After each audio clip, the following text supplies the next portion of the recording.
Well, hey, folks, Jason Wright here with Vitruvian Book Review number 21. This was a fantastic read, and let me tell you something. I got a little surprise for you. So, the author of this book is Dr. John Deloney. Now, if you are in any way a fan of Dave Ramsey, you've probably heard of Dr. John. He has his own show, and he's a part of Ramsey's network, and he is coming on the Jason Wright podcast. So I am so excited. I will actually be having a conversation with Dr. John next week, and then the following week, I will most likely air that conversation. And I am so excited to have him on to pick his brain and have a great conversation. And more than anything, to learn and more about dealing with anxiety. These are incredibly anxious times we find ourselves in. So I think this book was so timely. I know I have in the past dealt with a lot of anxiety on a whole array of different topics. And right now, with, the global pandemic, a weird economy, political strife, the likes of which that we've never seen in my lifetime. And I'm 46. So, I've had quite a bit of life. And so this was a great read. And here's something, too, that was really, I thought it was great for me. So, my wife and I, we own a retail store in Tyler, and one of our employees came to me the other day, and she knows that I do peak performance coaching and consulting and that sort of thing, and I'm just constantly reading about neuroscience and whatever else, health, nutrition, and fitness. And she said, "Hey," she said, "I wanted to see if maybe you could help me." And she said, "I deal with a lot of anxiety." And I'll be honest with you, I did not have a good answer for her. I really didn't. And now I'm going to get her a copy of Redefining Anxiety that Dr. John goes into this topic at. It's crazy. He goes into it at great length in a very, very short book. This whole book, I read it in one sitting, and it's maybe 59. It's less than 70 pages, I believe. Yeah, 62 pages. But he packs a lot of things in here. And one of the things that's really cool, so I had never used this term before, but he brought it out in this book. I denoted this as a power statement. One of the things he writes, and let me tell you what he writes in the book that I thought was phenomenal. Now, understand, this is not a book about anti-medicine, okay, to deal with anxiety. He goes into the idea of being prescribed medicines, which is a really quick fix, as most of you know. A lot of people, a lot of doctors, they want to just prescribe you some Xanax or some Prozac or something really, just a quick fix. And one of the things that Dr. John talks about that I thought was very, very good advice was, look, because he talks about his own journey with extreme anxiety. He writes that it's not bad necessarily to take medication, but have a plan to get off of it. It's not like, and I think that's where a lot of people mess up. It's like, okay, you're going to substitute your neurochemistry in some form of fashion by taking this medication. I always looked at it whenever I was younger, and a lot of my friends, I was around a lot of guys that did steroids. They would take steroids in the gym.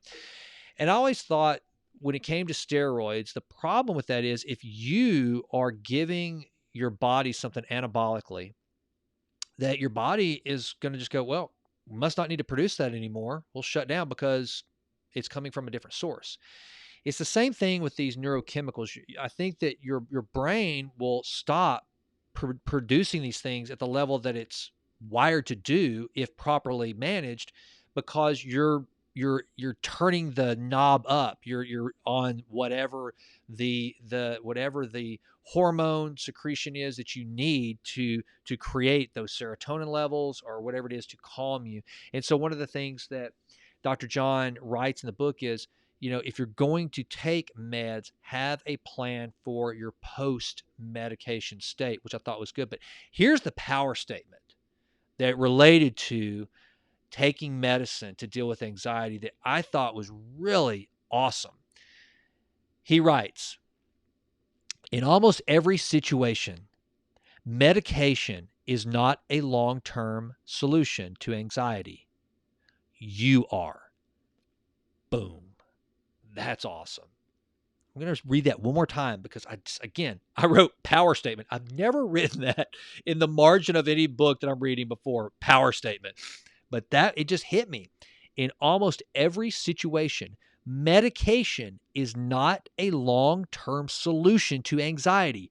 You ultimately are the solution. And I just found that to be so powerful because so often we think that it's going to come from a pill. It's going to come from someone else changing their behavior. That's what's going to make me happy. If I could just buy this thing, if I can get this thing and take this pill, if I can drink just one more drink, if I can eat, whatever I eat. No, ultimately, the fix lies within you. I thought that was great. Next, what did I highlight here? Just because someone gives the dragon a name doesn't mean the dragon gets to move in and live with you. So this was a great concept as well that he talks about. It's one thing to identify trauma in your life. It's one thing to understand where the anxiety comes from. In fact, that's healthy. That way you can deal with what that dragon is. But it need not define your behavior and your actions in perpetuity. Just because you are able to name that dragon doesn't mean that the dragon gets to move in with you. Very powerful. I thought that was a great message for the reader. Let's see what else I found in here. The move click where he can pause things. Let's see, what is this? I found medication very helpful. Back some more about medication. I found medication very helpful to turn down my body's anxiety alarm so I could actually do the work of meeting with mentors. Oh, so glad I brought that up. So going back to the benefits of medication, as Dr. John talks about it, it allows you to kind of get your mind to a place where it's like, okay, you can step out of the noise and actually hear what's going on long enough to figure out what the real fixes are. How many times have we been in a situation where we're just swimming, we're swirling, and if we could just push pause for a moment. It's like, imagine someone's trying to tell you something and you're watching a movie that's up really loud, you got surround sound going, they really want to tell you something. Kind of like my wife at times. We'll be watching a movie and she wants to share with me something from the store, or something that our store that's happened, or something about something in one of our family members' lives, or whatever. The best thing I can do is push pause, give her my attention, and listen clearly to what she has to say. That's what medication can do for you. And that's what Dr. John writes about. It gives you the opportunity to push pause, to be able to listen and create a strategy. And the strategy need not be to continue on medication in perpetuity, but instead find out those tools through meditation, through mindfulness, through the manipulation naturally of your brain's neurochemistry that he talks about.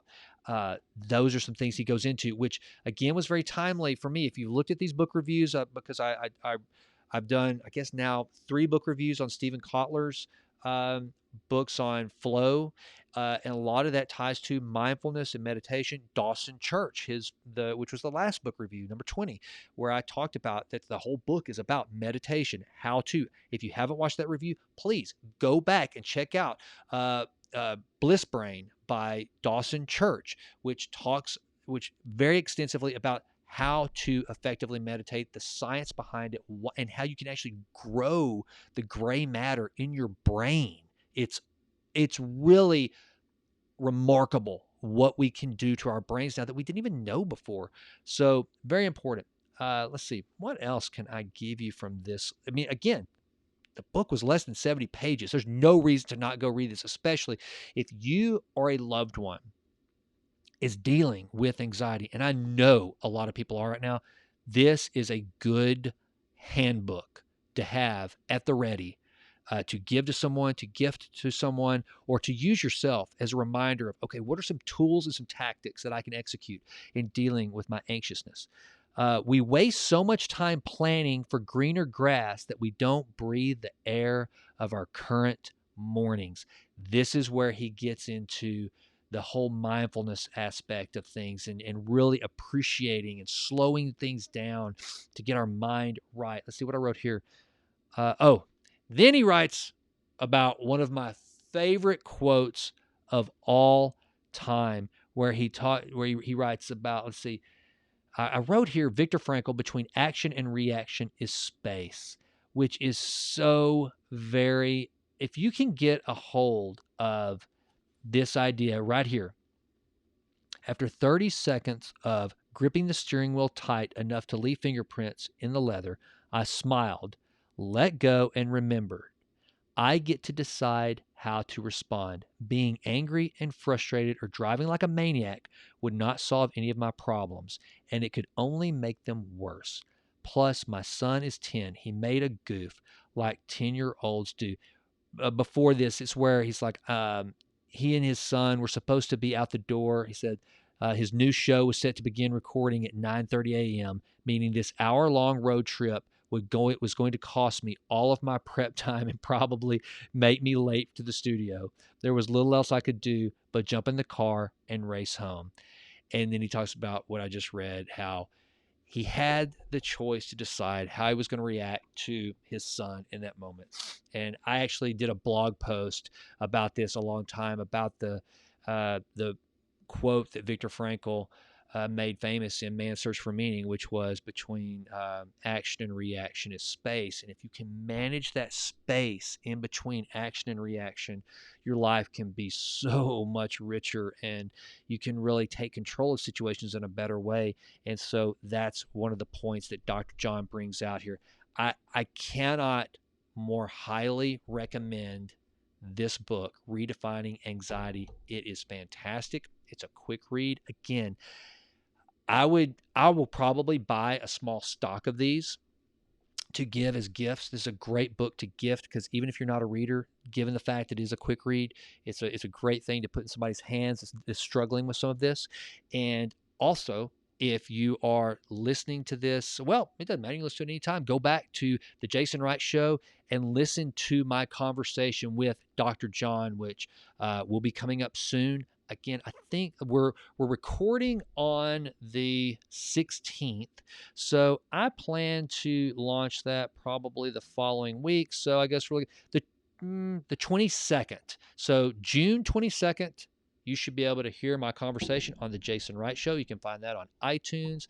I'm actually going to publish this on the podcast. So if you're listening, you know where. Just come back right here to hopefully you've subscribed to the Jason Wright Show. You can listen to my conversation with Dr. John. But if you're coming upon this on the YouTube channel, then please consider going to the Jason Wright Show on iTunes, Spotify, wherever you listen to podcasts, and tune in every week, where as part of my mission to improve always in all ways, I am going and seeking out conversations with people who are doing remarkable things that I can learn from, that I can improve from, and hopefully you can find benefit as well. So please consider joining me. Also, jasonwrightnow.com. Please, that's my website. You can learn about my coaching practice. You can subscribe to my newsletter, the Vitruvian letter. I would be most grateful if you would do that.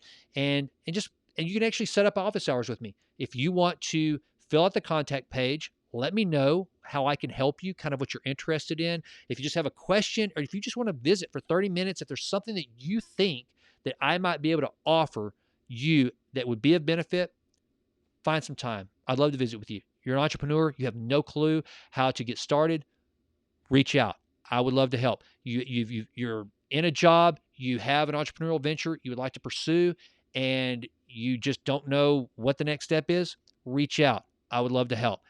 No charge. I'm not trying to sell you anything. Just it keeps me sharp to be able to interact with entrepreneurs and people trying to scale businesses or try to start businesses, or if you're already in business and you're looking for a new strategy to build a team and grow a team. Let me hear from you. I will help you. There is no cost to that consultation. I'm not going to try to sell you my coaching services.